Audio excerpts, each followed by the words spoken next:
Ancient maps held monsters and miracles on their frayed edges. We are about to decode the lost cartographers, the forgotten artists who drew these boundaries between the known world and pure legend. By the end of our journey, you will see how these maps reveal a timeless human quest to find our place in the cosmos. We will uncover why they sketched dog-headed men in distant lands and what secret message lies within a dragon's inked form. This story challenges everything we assume about old navigational charts. What do you believe is waiting at the edge of your own understanding? A vast circle of parchment unfolds, its shape mirroring the perceived perfection of God's creation. This is the TO map, a stunningly simple diagram where the known world is divided into 3 parts by a T-shaped body of water.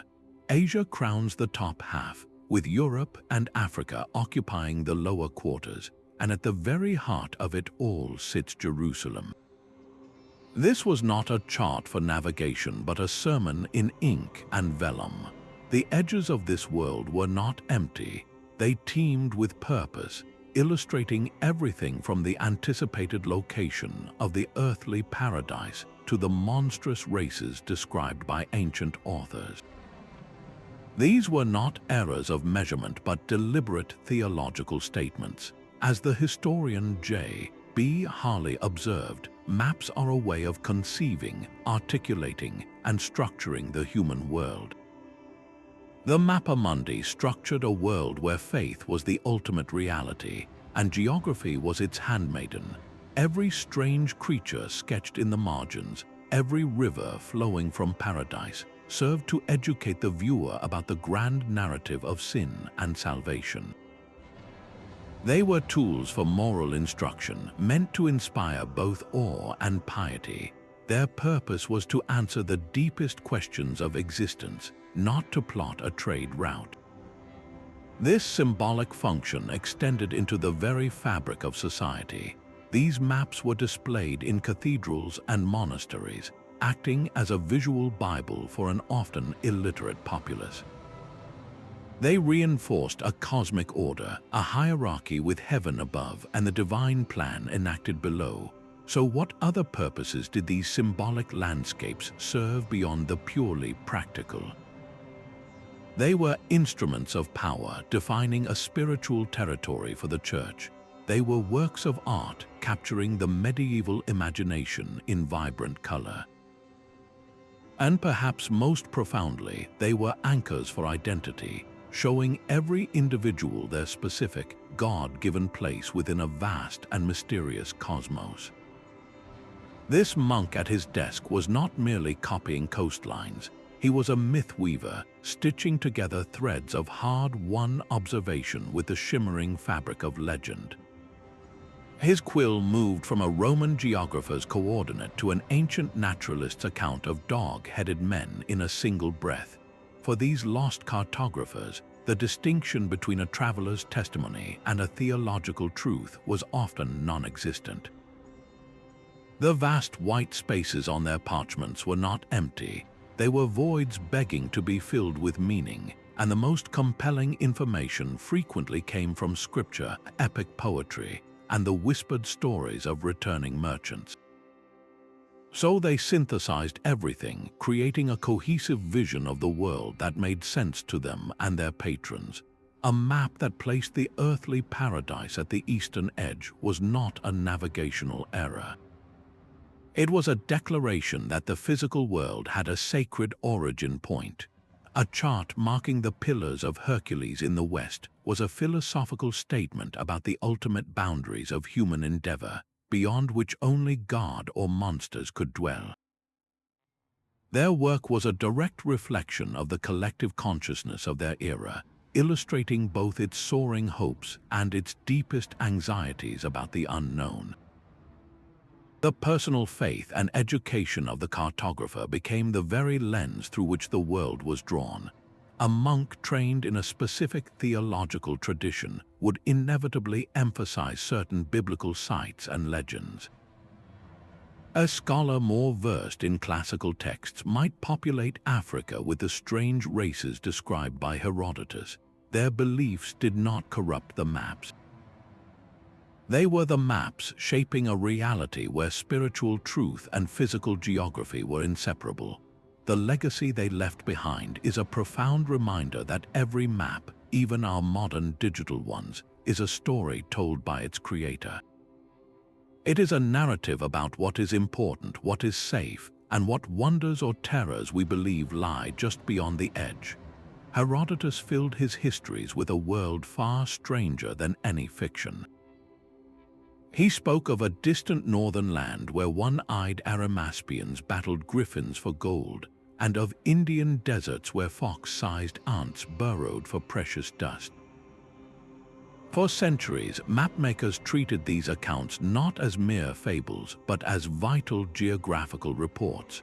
When a medieval cartographer drew a griffin on the edge of Scythia, he was citing a primary source, the father of history himself. This was a time when the line between an explorer's log and a storyteller's epic was beautifully blurred. Cartography aimed to synthesize all available knowledge into a single, coherent image of the world. If a respected classical author like Herodotus described a people or a creature, it deserved a place on the parchment. His work became a foundational layer of data, a canvas upon which later generations would paint their own understanding. We see this legacy in a 15th century map that still depicts the Hyperboreans, a mythical race Herodotus mentioned living beyond the north wind in a state of perfect bliss.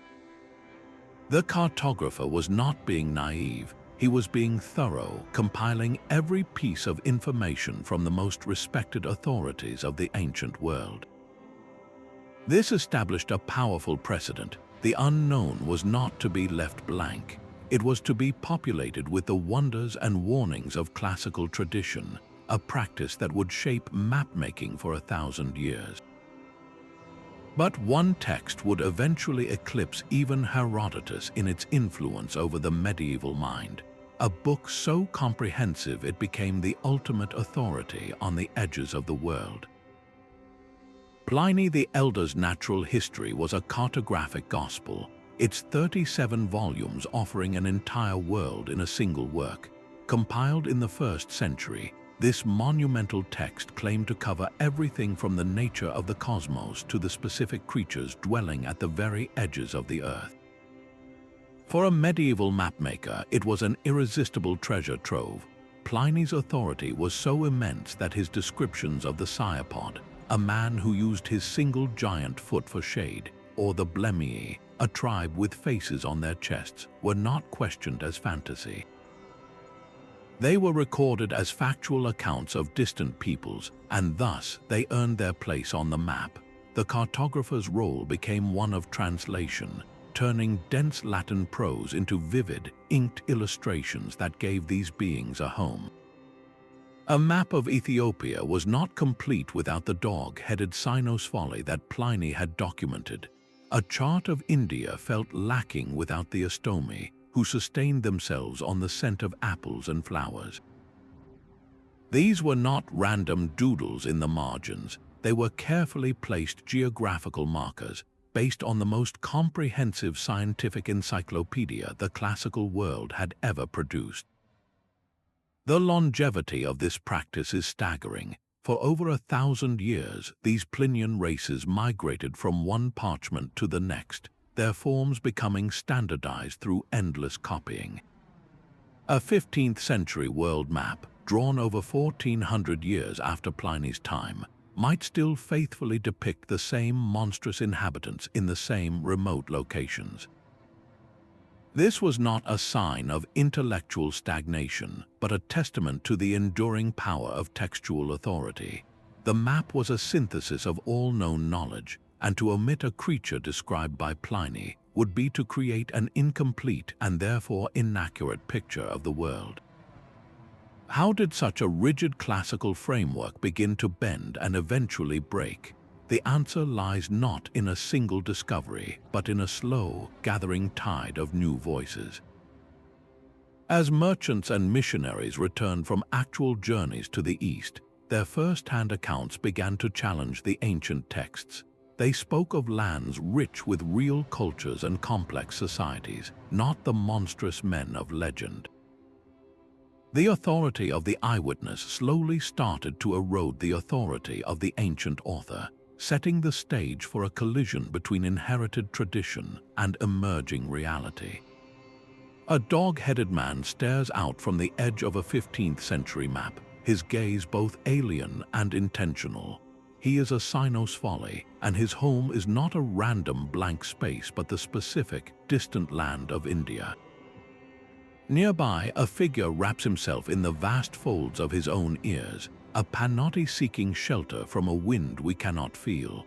These were the monstrous races, and their placement on the parchment was a deliberate act of cartography.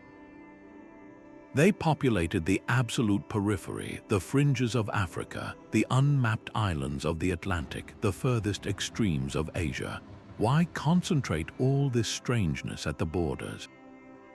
The map was creating a powerful cultural center. By defining what lay at the edges as monstrous, it implicitly defined the center, usually Jerusalem and Europe, as the domain of the normal, the civilized, the familiar. This was a world-building exercise in ink and vellum, drawing a literal line between us and them. But this was more than just geographical othering. It also served a profound theological purpose. Many scholars of the time interpreted these bizarre beings as evidence of God's boundless creativity. If the divine could imagine a man who lived on the scent of apples alone, then the world was a place of infinite wonder, a testament to a power that defied human expectation. The map became a canvas displaying the full, magnificent spectrum of creation, from the holy to the seemingly grotesque. This visual language of monsters was a fundamental tool for shaping identity. For the person viewing the map in a European monastery or court, it delivered a clear, subconscious message. It reinforced their own place in a divinely ordered hierarchy, a world where they were safely situated in the understood center, while the edges remained a realm of fascinating and perhaps cautionary difference. The function of these images, therefore, stretched far beyond simple curiosity or decoration. They were active participants in defining a culture's sense of self, its fears, and its understanding of its own God-given place in the world. That single phrase, "Here be dragons," has echoed through centuries of storytelling, but the true story of its appearance on maps is a tale of one remarkable exception rather than a common rule.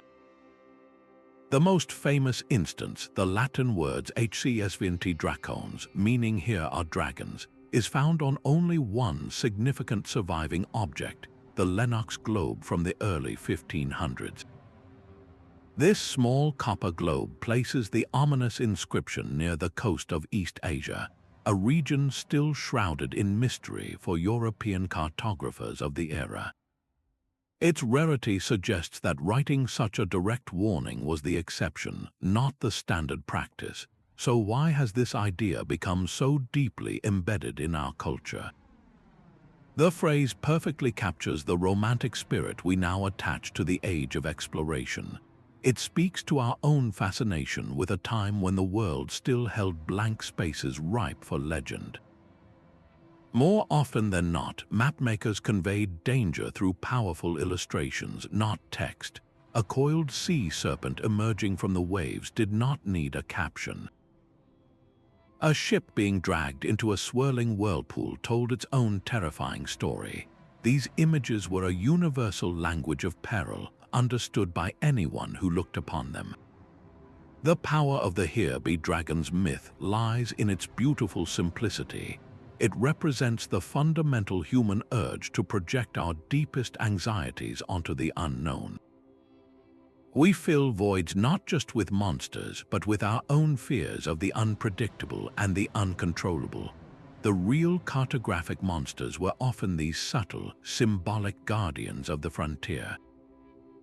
One particular map, however, stands as a breathtaking final act, a masterpiece that attempted to hold the entire known world and all its myths in a single, magnificent page. The Hereford Mappa Mundi is a universe on calfskin, a sprawling 5-foot testament to a world understood through belief. Its geography is that of the soul, with every city and creature positioned not by longitude but by its significance in a divine story. At the very center, physically and spiritually, sits Jerusalem, the axis around which all human history revolves. Radiating outward from this holy heart, the known continents are framed by a circular ocean, but the true action happens at the edges. Here, the cartographer's imagination runs wild with purpose. We find Alexander the Great's wall imprisoning the monstrous tribes of Gog and Magog, a direct illustration of apocalyptic prophecy. We see the phoenix rising from its ashes, a symbol of resurrection, and the golden fleece from classical myth, seamlessly woven into the Christian narrative. The earthly paradise itself is carefully placed in the distant east, the starting point for humanity's long journey. This was not a tool for sailors. It was a cathedral in 2 dimensions, designed to walk a viewer through the entire arc of Scripture, from creation to final judgment. Decoding its dense imagery is like reading a theological map key, where every monster is a moral lesson and every distant city a station on the path to salvation. This grand synthesis of Bible, fable, and report reveals the ultimate ambition of the lost cartographer, to be a spiritual guide for his community. How, then, could such a deeply symbolic world coexist with the practical needs of a changing world? A new kind of map was already being drawn in the port cities of the Mediterranean, one that traded monsters for navigational lines and spiritual centers for accurate coastlines. While the Mappa Mundi contemplated the heavens, Mediterranean sailors were charting a different kind of truth. In the bustling ports of Genoa and Venice, a new cartographic language was being born, one drawn from the lived experience of the sea. These were the Portolan charts, and they were tools for survival. Their surfaces were a dense web of room lines radiating from ornate compass roses, a spider's silk of intended courses for navigating treacherous coastlines. Here, the dog-headed men and earthly paradises vanished, replaced by the urgent, practical script of maritime life. The notations spoke of safe anchorages, fresh water sources, and hidden shoals. A single, carefully placed cross on a submerged rock could mean the difference between a profitable voyage and a catastrophic loss. This was a seismic shift from the symbolic to the empirical, from a map of the soul to a chart for the ship. Yet the old world of myth did not simply disappear.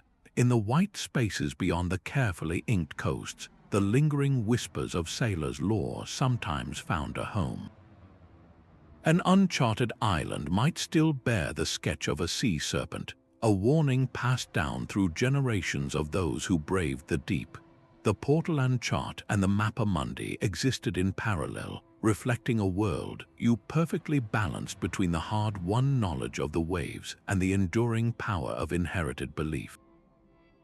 This practical knowledge, however, was about to set sail for the very edges of the world, where it would confront the ancient legends directly. A forgotten text was stirring in the libraries of Europe, a manuscript that offered a new kind of authority. Claudius Ptolemy's Geographia, a work from the 2nd century, was suddenly rediscovered, and it proposed a radical idea. The world could be mapped using a mathematical grid of longitude and latitude. This was not about spiritual hierarchy. It was about coordinates, about placing a city based on its calculated position rather than its symbolic importance. The effect was a revolution in thought. Cartographers now had a framework that prized observational accuracy and consistent scale. they began creating maps that were Ptolemaic in their very bones, structured by this ancient yet suddenly new scientific system. The sprawling, symbolic circle of the Mappa Mundi was being redrawn into a disciplined rectangle of calculated space, yet the old stories did not simply vanish. The result was a fascinating hybrid, a cartographic chimera. A map might feature Ptolemy's precise grid, a skeleton of mathematical logic, but its blank spaces were still filled with the flesh of 1,000 legends. You could trace a line of latitude directly to the kingdom of the mythical Prester John, or follow a meridian to the fabled mountains of the moon, whose snows were said to feed the Nile. The mapmaker was now working with two conflicting sets of instructions. One was a classical text that demanded mathematical order. The other was a millennium of tradition that insisted on populating the unknown with wonders. This created an intellectual tension that would define the coming age. How could a navigator trust both a coordinate and a tale of dog-headed men? The answer arrived with the ships themselves, as explorers returned from the very edges of Ptolemy's map with first-hand accounts that began to crack the ancient mold. Marco Polo's return to Venice shattered the silence of the mapmaker's study. After decades in the East, he brought back not just silks and spices, but a testimony that directly contradicted 1,000 years of tradition.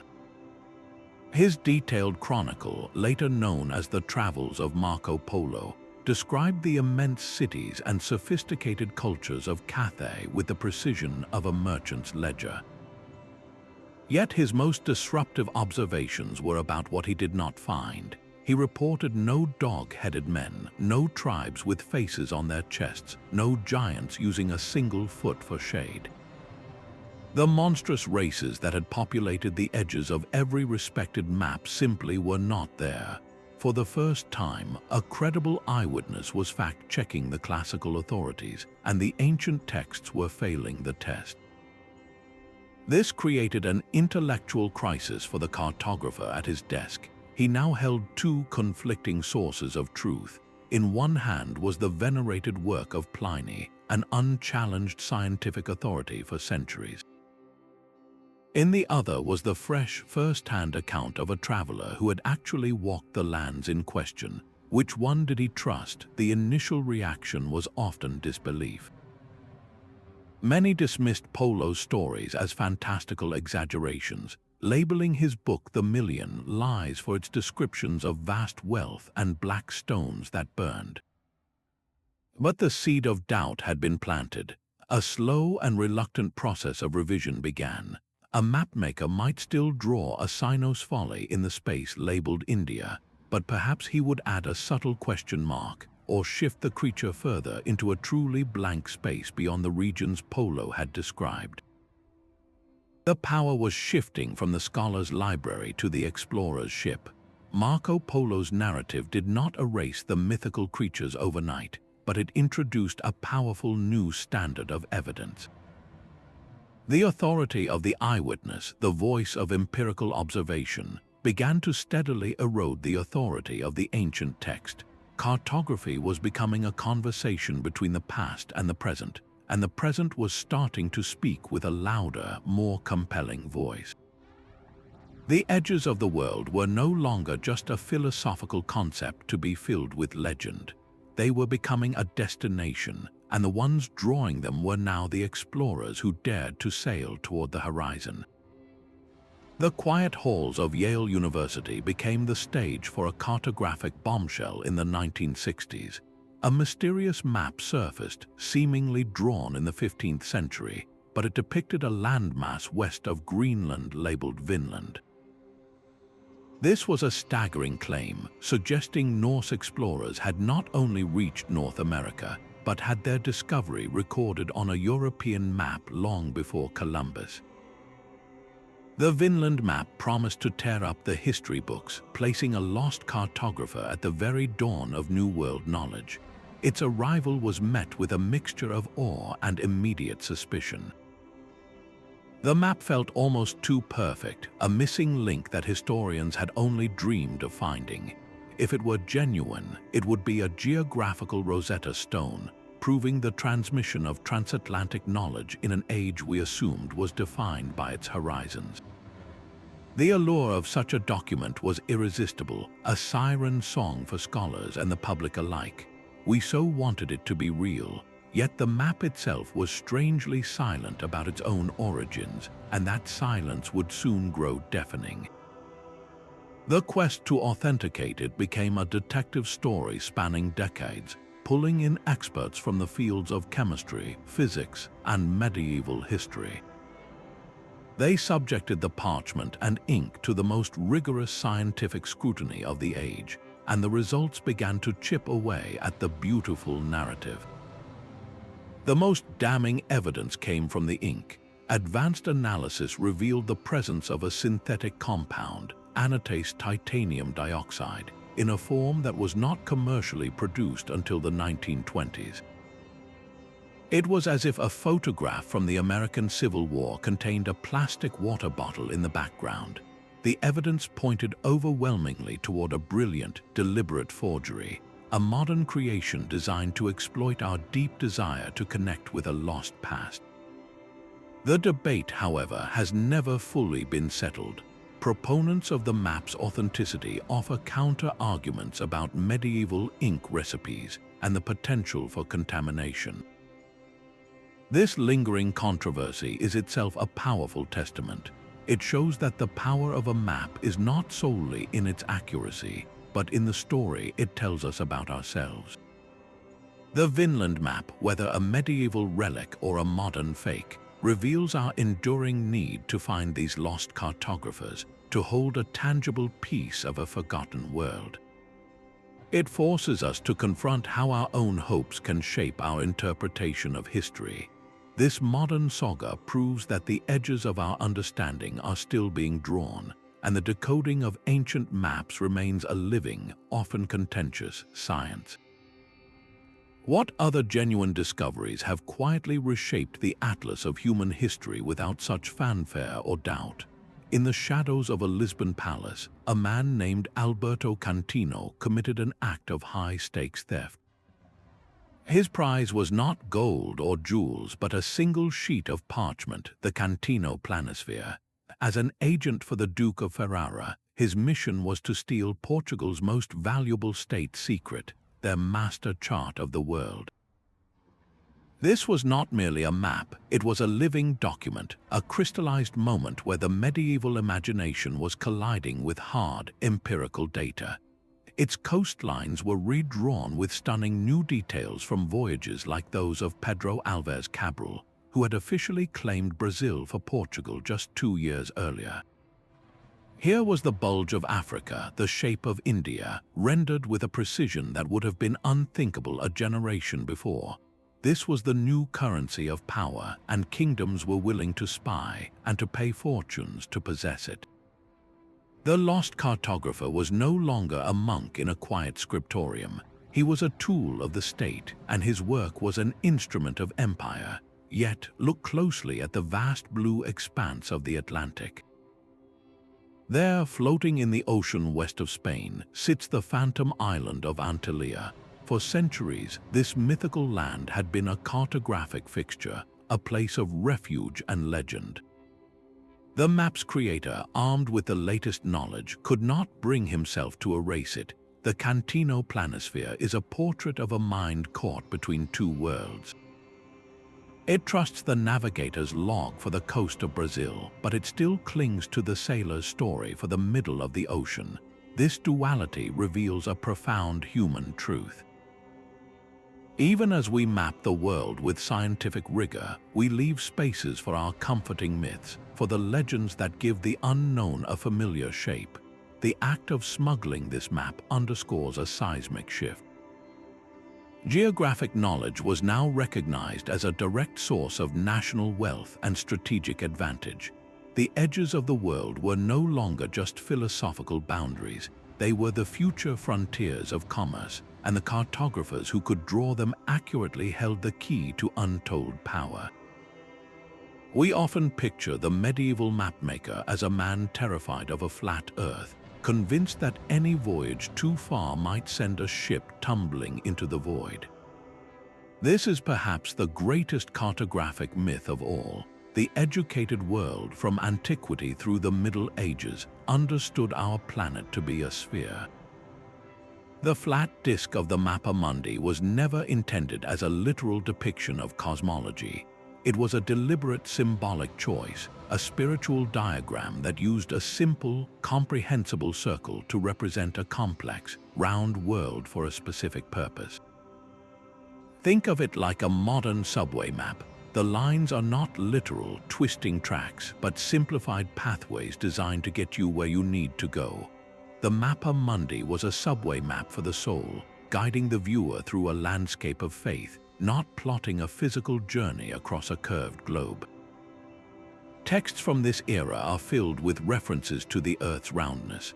Scholars like Bede and Thomas Aquinas wrote openly about the spherical nature of the world, and astronomical models relied entirely on this fundamental truth. So where did the flat Earth myth come from? It was largely a later invention, a caricature created in the 1800s to paint the medieval period as an age of superstition, a dark contrast to the enlightened progress of the modern era. That famous image of a ship sailing off the world's edge is a piece of historical fiction, not a medieval reality. Why does correcting this misconception matter so deeply for our quest to decode the lost cartographers? Because it allows us to see them as they truly were, not as ignorant fools, but as sophisticated synthesizers of knowledge. They made a conscious artistic and theological decision. By choosing a flat, circular format, they centered Jerusalem and gave visual priority to the narrative of salvation history. They were compressing a global reality into a local, spiritual one, creating a focused space for contemplation. Their work was not a failure of geography, but a triumph of storytelling. When we look at a Mappa Mundi and understand that its creator knew the world was round, the entire image transforms. The edges are not literal cliffs, but symbolic boundaries. The monsters there are not physical threats to navigation, but representations of spiritual and existential mysteries at the fringe of human understanding. This reframing is essential. It lets us finally appreciate the profound intelligence behind the ink and asks us to consider what symbolic choices our own maps are making today, shaping our reality in ways we have only just begun to see. While Marco Polo challenged the old myths with a merchant's ledger, another voice was spinning tales of impossible splendor. The travels of Sir John Mandeville arrived in the 14th century as a magnificent work of fiction, a travelogue so vivid and detailed it was mistaken for truth for centuries.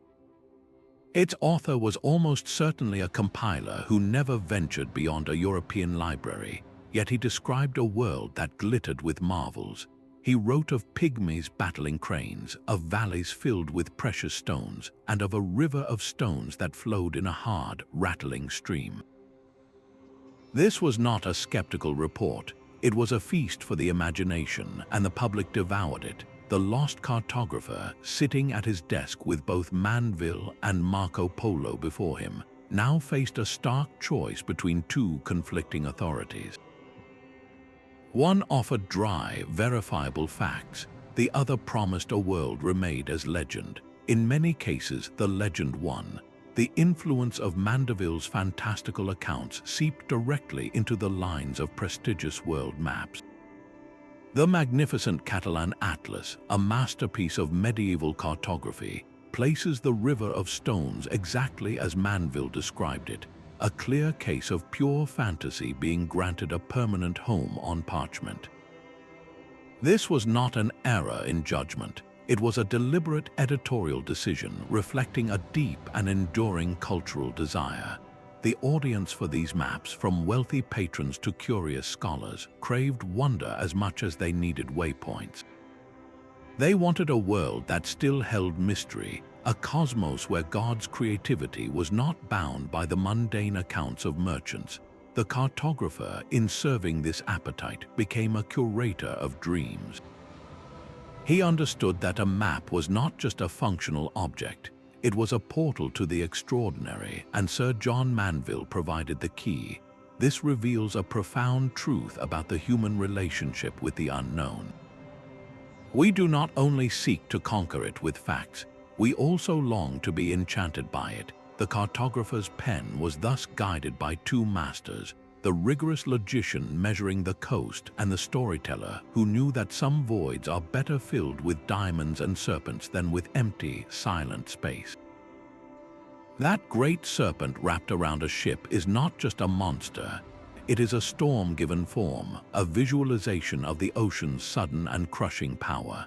These creatures were a sophisticated, symbolic code, translating the raw, physical dangers of the sea into a visual language that any sailor, literate or not, could instantly understand.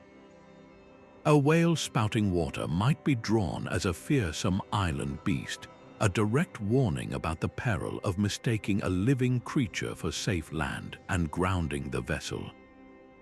The whirlpool known as the maelstrom, a genuine and terrifying natural phenomenon off the coast of Norway, was often personified as a sea monster, its gaping maw pulling ships into the abyss. To decode these images is to read a map of fear and respect, the unknown physics of a tidal current or the sudden appearance of a waterspout became a dragon emerging from the depths. This was not a failure of observation, but a different way of knowing. The pre-scientific mind used the most powerful tools it had, narrative and symbol, to make sense of a chaotic and often deadly natural world. The mapmaker was acting as a folk scientist, using the language of myth to describe what he could not yet measure with instruments. He was charting human experience itself, mapping our emotional and physical response to the immense power of nature. So the next time you see a leviathan in the margins of an old chart, ask not if it was real, but what real terror it was meant to represent. This symbolic system reveals a profound truth, that our maps have always been as much about our inner fears as they are about the outer world. The Ebstorf map was the ultimate fusion of geography and divinity. Lost to the fires of World War II, this colossal work was even more ambitious than its cousin in Hereford. Through surviving copies, we know its breathtaking central metaphor. The entire world was drawn as the literal body of Christ. His head crowned the east, his wounded hands marked the north and south, and his feet rested in the west, making the planet itself a sacred embodiment. Every mountain range, every river, and every city existed within this living cartography, a constant visual sermon that the cosmos was a single, holy creation. This was not merely a map with religious symbols, it was a complete theological argument rendered in ink and color, a microcosm where classical learning, biblical history, and encyclopedic knowledge found perfect harmony within the divine form. Its physical destruction feels like a profound metaphor, the violent end of a world, where spirit and land were inseparable. To study its reproductions is to witness the pinnacle of symbolic mapmaking, an art form that saw its primary purpose as illustrating a cosmic truth, not plotting a course. This unified vision, however, was about to meet an insurmountable challenge from across the ocean. How could a map showing the world as the body of Christ possibly accommodate an entire continent and its millions of people that Scripture had never mentioned? The arrival of the New World did not just add new land, it shattered the very frame that held the medieval universe together. Columbus returned from the ocean blue not with silks from Cathay, but with a truth that shattered the parchment universe. His voyages revealed a simple, staggering fact. The world did not end where the maps said it should. There was no edge, only an endless horizon promising more land, more ocean, a reality vaster than any scripture or classical text had ever described. This was a psychological rupture, a cartographic earthquake that collapsed the entire symbolic framework of the medieval mind. The very edges that had held monsters and miracles were gone, replaced by a daunting, empirical frontier. Cartographers faced an impossible task. They had to find space on their finite pages for continents that Ptolemy never knew, for peoples the Bible never named. The phantom island of Antillia, a fixture of Atlantic charts for generations, was suddenly confronted by the solid coastline of Cuba. The earthly paradise, once comfortably situated in the east, now had to compete with the mundane, messy geography of a new world. These mythical places were pushed further into the remaining blanks, their forms growing fainter with each new voyage. The mapmaker's pen, which had once woven faith and fable into the vellum, now scrambled to process a flood of raw data from ships' logs. His role was transforming from that of a storyteller to that of a technician, a processor of coordinates and coastlines. The canvas for imagination was shrinking, replaced by an empty grid waiting to be filled with facts. What happens to the human spirit when the edges of the map vanish, when the dragons retreat from the chart and the unknown becomes merely the unexplored? This was the new, disorienting reality, a world where mystery was not defined by legend, but by the sheer, overwhelming scale of discovery itself. In a Topkapi Palace library, a fragment of a world map drawn on gazelle hide tells a story of impossible knowledge.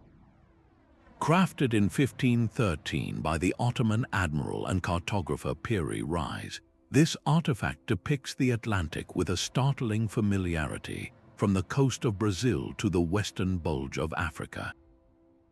But its southern edge drops off into a landmass that has fueled speculation for decades. Some researchers look at the curious contours and see the profile of Queen Maud Land in Antarctica, a coastline that has been buried under a mile of ice for thousands of years. If this interpretation were true, it would suggest the existence of a pre-modern, possibly ancient, seafaring civilization with knowledge we cannot yet explain.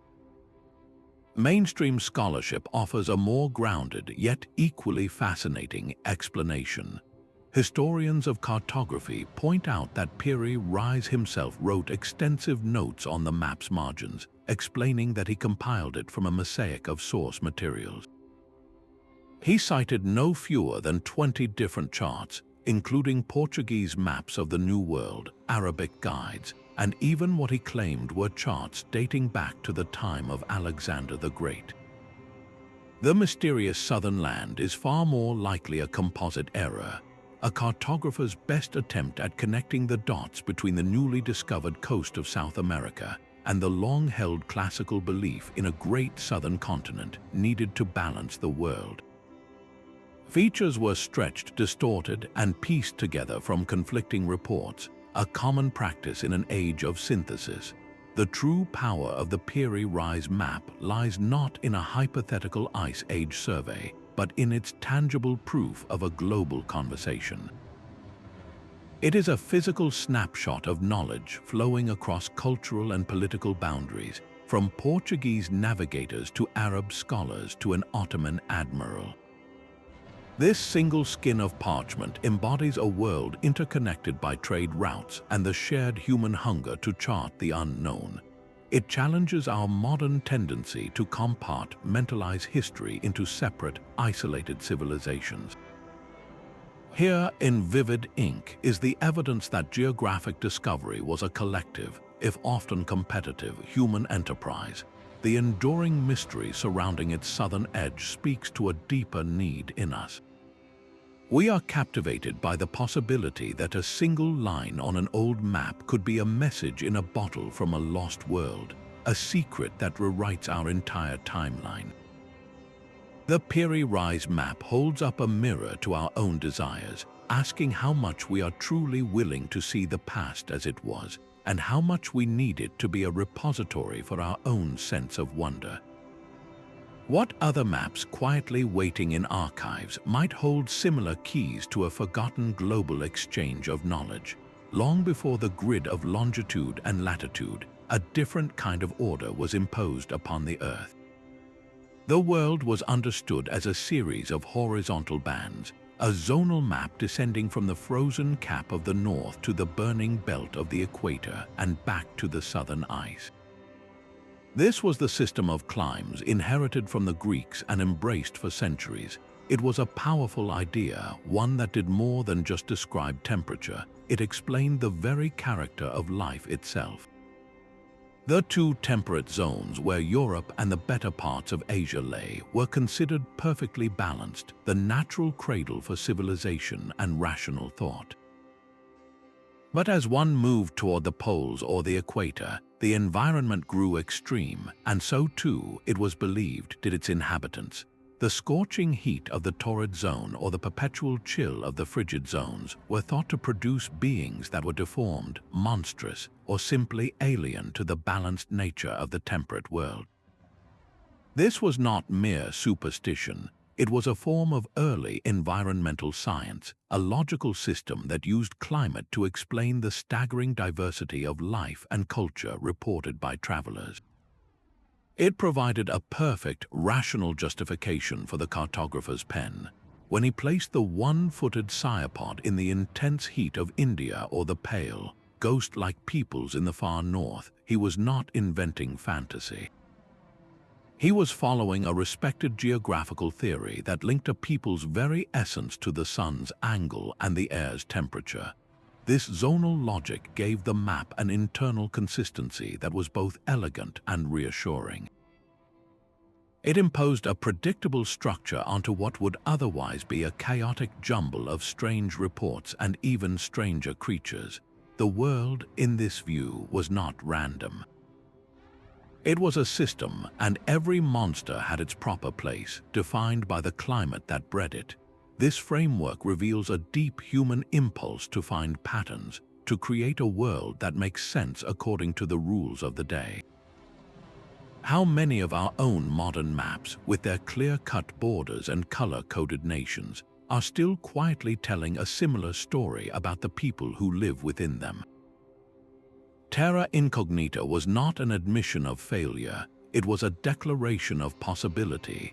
Those two words, written across empty stretches of parchment, held a magnetic pull far stronger than any accurately drawn coastline.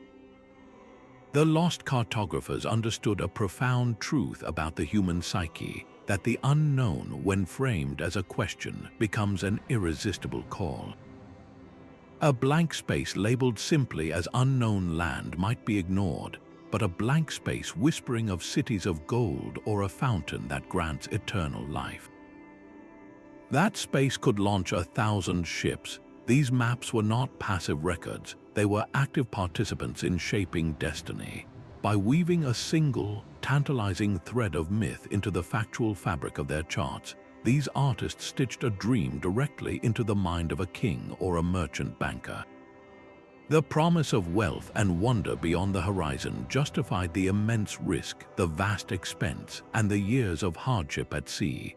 The cartographer, in this light, was not just a scholar, he was a recruiter for the future.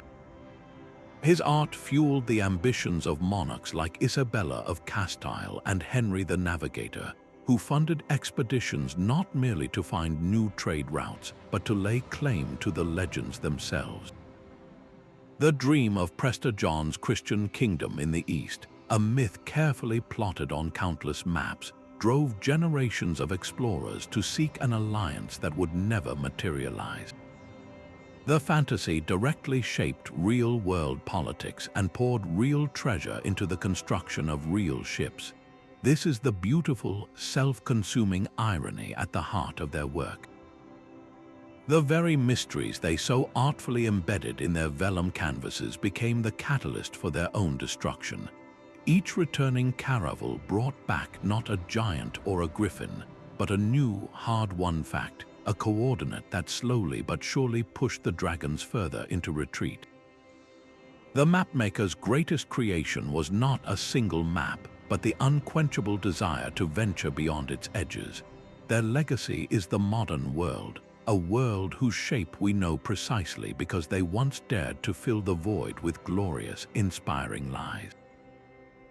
What dreams are we inscribing onto the blank spaces of our own maps today? The uncharted depths of the ocean or the vast darkness of space? And what future journeys will they inspire? He was more than a conqueror, he was a master builder of the world's edge. The wildly popular Alexander romance transformed the historical king into a legendary figure whose deeds reshaped the very map. In this sprawling tale, Alexander confronts the unclean nations of Gog and Magog, monstrous hordes threatening the civilized order, and he imprisons them behind a mighty wall of iron and brass. This single story, a breathtaking fusion of history and myth, gave cartographers a tangible landmark for the ultimate frontier. For centuries, they diligently inked this barrier onto their parchments, often placing it in the formidable peaks of the Caucasus Mountains. Here was a clear, visual representation of order containing chaos, a line drawn by a hero to protect the known world from what lay beyond. The power of this narrative was its perfect fit within the Christian worldview. The figures of Gog and Magog were not just generic monsters, they were the very apocalyptic forces foretold in the Book of Revelation, destined to break free at the end of days. By mapping Alexander's wall, the cartographer was not merely recording a legend, he was illustrating a key chapter in sacred history, a temporary bulwark against a prophesied doom. This demonstrates how a compelling story could crystallize into unwavering geographical fact. The wall's persistent presence on maps, from the grand Hereford Mappa Mundi to intricate Islamic charts, shows that the most durable features on a map are not always mountains or rivers, but the stories we collectively choose to believe. It asks us to consider what invisible walls we still build on our own mental maps, the lines we draw between order and the unknown, and what stories we tell to make those boundaries feel eternally true. The Kunstmann map is a portrait of a mind on the verge of a breakthrough. Here, the familiar contours of Europe and Africa are rendered with a confident hand, their coastlines sharpened by decades of Portuguese exploration. But then the gaze shifts westward and the certainty dissolves. The newfound lands are a scattered archipelago of confusion, a long, broken coastline hesitantly labeled Terra de Cuba and Mundus Novus. This is not a world complete, but a world in the painful, exhilarating process of being born. The mapmaker has traded his sea monsters for a far more daunting challenge, the sheer, overwhelming geography of a continent his existing charts had no room for. His pen struggles to connect the dots between isolated landfalls, creating a fragmented vision that is neither the old symbolic circle nor the new accurate globe. He is a draftsman for a reality that is expanding faster than his parchment can contain. We see him caught in the act, one foot in the precise, practical world of the Portolan chart, and the other stepping into a vast, uncharted wilderness. The theological certainty of the Mappa Mundi is gone, replaced by the raw, unprocessed data of the ship's log. His task has fundamentally changed. He is no longer illustrating a fixed, divine order, but documenting a runaway discovery, desperately trying to fit a new world into an old frame that was never built to hold it. The same ink that once traced the boundaries of myth now flows through the veins of modern fantasy. J.R.R. Tolkien, a professor steeped in the very medieval literature that birthed the Mappa Mundi, deliberately designed his map of Middle-earth with this ancient legacy in mind. His labeling of the Iron Hills or the Mountains of Shadow is not a casual choice. It is a direct and knowing echo of the old cartographic style, where a name could conjure an entire history, a climate of dread, or a promise of untold awe. He populated his edges with dark forests and lost kingdoms, understanding that a map is the first portal into a secondary world, a promise of stories waiting to be told. This tradition thrives in George R. Martin's sprawling epic, where the cartography is a character in itself. The map of Westeros ends definitively at a colossal wall of ice, beyond which lies only the blank, white expanse labeled the land of always winter. This is the ultimate modern Terra Incognita, a space that hums with the same potent mixture of fear and fascination that medieval viewers felt when gazing at a map's edge marked with the kingdom of Prester John or the home of the Blemmyes. It is an admission that the most compelling mysteries are the ones we can name but not define. Today's fantasy authors and game designers are the direct heirs to those lost cartographers. They have rediscovered the fundamental principle that a perfectly defined world feels small, while a world with undefined edges feels alive with potential. The blank spaces on their maps are not failures of imagination, but invitations for it. We see this in video games where the fog of war hides undiscovered territories, and in tabletop role-playing games where a single phrase on a map, like the sunken city of Ith, can launch 100 unique adventures. This proves that our relationship with the unknown has not faded with the satellite image. We have simply internalized the map, carrying its symbolic power into the realms of story. We still crave that line between the known and the unknown because it is at that very edge that wonder is born. A faint, ghostly coastline emerges from beneath 5 centuries of fading ink. This is the power of multispectral imaging, a modern form of X-ray vision that allows us to read a map's first draft. We are now the new decoders, using tools like X-ray fluorescence to identify the unique chemical fingerprint of each pigment. By analyzing the specific lapis lazuli used for a sea or the particular vermilion in a king's crown, we can often trace the map to a specific workshop or even a specific year. This is technological archaeology, and its goal is to recover the lost biography of the map itself. We can find the nervous corrections of a scribe who realized a river was drawn backwards. We can see where a later hand, armed with a traveler's new report, boldly added an island that did not exist on the original vellum. Each of these layers tells a story of a living document, constantly updated and debated, a testament to a world where geographic knowledge was a fluid, evolving thing. This digital analysis lets us trace the flow of information with stunning precision. By comparing the exact way a mountain range is rendered or a monster is sketched across dozens of maps, we can build a family tree of cartographic knowledge. We can see how a single, innovative chart from a Genos workshop became the ancestor for 100 copies, each one adding its own local myths or practical notes as it traveled across Europe. This modern decoding does not strip the maps of their mystery. Instead, it deepens our awe for the complex human process of their creation. It reveals the vast intellectual networks, the silent conversations between monks, merchants, and princes that spanned continents and centuries. The lost cartographers are speaking to us again, their whispers amplified by the tools of the 21st century, inviting us to listen not just to the stories they told, but to the story of how they told them. These lost cartographers were not simply copying errors. They were the architects of reality for their time, master builders who used scarce data and deep cultural beliefs to construct a coherent vision of the cosmos. Their maps were far more than navigational aids. They were living narratives, sermons in color, and profound works of art that satisfied a fundamental human need to make sense of the immense unknown. From the unshakable theological certainty of the Hereford Mappa Mundi to the fascinating hybrid reality of the Cantino Planisphere, we witness a relentless human drive to impose order on chaos.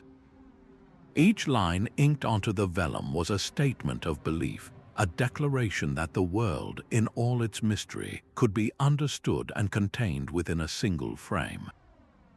Decoding their work reveals a timeless lesson. Every map is a product of its time, a mirror reflecting not just geographical knowledge, but the collective fears, soaring hopes, and deepest dreams of the society that produced it. As we now chart the uncharted abyss of the ocean floor and meticulously map the stark surface of Mars, we are continuing their very same project. We are forever drawing and redrawing the edges of our own understanding, using the tools of our age to answer the same eternal questions. The quest to decode our world, to find our place within its vastness, is a story that is never truly over.